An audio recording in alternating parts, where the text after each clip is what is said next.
Босағада тұрмаңыздар.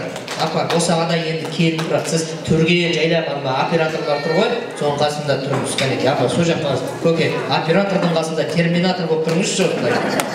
Баяғыда Қабанбай қандай болды, Бөгенбай қандай болды деп ойлайтын. Сол осы примерно Темірбек ағамыздай болды ау деп ойлаймыз. Адамның атын біліп қойған ау сіздің атыңызды Темірбек деп мысалы. Темір дейсіз ғой көке, темірге жақынсыз, қапасқа жақынсыз. Өзі деймін да, көрдіңіз ба? Өйткені Темірбек деп азан шақырып қойған ғой жаңағыдай. Мысалы, вообще бір құлағыңызға метал деу керек еді сізге.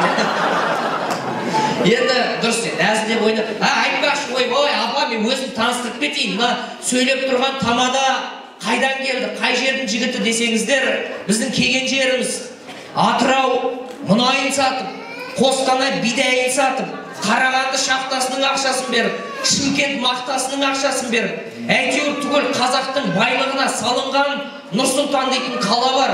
Сол Нұрсұлтан дейтін қаланың Көкшетау дейтін көршісі бар. Міне сол Көкшетау қаласынан, Ерке Есілдің жағасынан, Қаптаған қалың арғынның арасынан, Керейдің тойында керіліп, маңдайдағы терім табанынан төгіліп аққанша қызмет көрсетейін деп, аттан түскен бетім осы құрметті ағайындар. Есімім Әлібек Серғалиев, арғынның бір жапырақ баласы болам, ауылындағы 60 шал мен 70 кемпірдің сәлемін қабыл алыңыздар.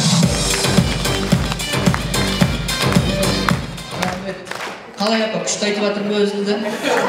Өткенде осылай таныстырып жатсам, бір әже айтады, басты қатырмай, Көкшетау деп айта салмайсың. Түгел Қазақстанды аралап, адам жынына тиіп деп, бетімді қайтарып тастады осылай. Енді жаңа бетімді қайтарып тастады дегеннен көріп тұрсыздар, Аллаға шүкір, Құдай берген өнер ғой бұл.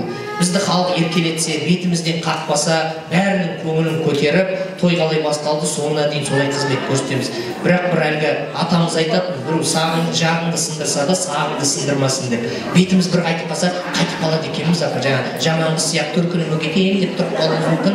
Бұны айтып жатқан себебім 250 адамды тойға шақырып, 250 адам. Қырсыққанда бәрі жетіп кетті жаңа. Енді сыйлағасын келіп жатсыздар ғой, бірақ қазір тілек айтамыз ғой, апа. Әрқайсымыз шығып алып жарты сағаттан сөйлесек, ана екі баланың пішпет ойынан бірақ шығамыз. Сосын мынау коронавирус деген нәрсе ауру бар ғой, мынау микрофон арқылы жаман шығады екен ағайын. Сондықтан мен сіздерге жаным ашығаннан кейін өзі керейлер көп емеспіз ғой, денсаулықтарыңызды сақтап, сол сөйлемей ақ қойсаңыздар да болар еді деп жатқанымыз ғой. Шығайық топырлап 20-30 адамнан бірақ бәрі сөйлемей, бір 3-4 ғана сөйлесін.